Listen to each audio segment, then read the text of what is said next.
method do you recommend for paying taxes online? Paying via GCash is not available at the moment. Yes, ayun nga, si GCash, ilang buwan na rin siyang unavailable. Actually, GCash din ang ginagamit namin before sa mga clients namin sa pagbabayad ng tax. Pero ngayon, we are using Maya. Ayun, like GCash, sa phone din siya, madadownload siya. Apple user and Android user, available si Maya. So, you can use it. Hello guys, my name is George. I'm a freelancer tax advisor at GE Consulting. What we do is we are empowering online freelancers through simple and stress-free tax compliance.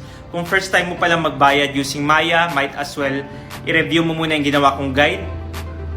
Ayan, punta lang kayo sa YouTube namin, GE Consulting, tapos hanapin nyo yung tax payment guide via Maya. Napakabilis magbayad using Maya, pero napakabilis ding pwede tayong magkamali. Make sure to review muna yung guide natin, lalo na kung first time mo palang magbayad ng tax via Maya. If you are a freelancer at meron kang concern or question regarding freelancers BIR registration and freelancers tax compliance, comment mo lang yan at sasagutin ko yan.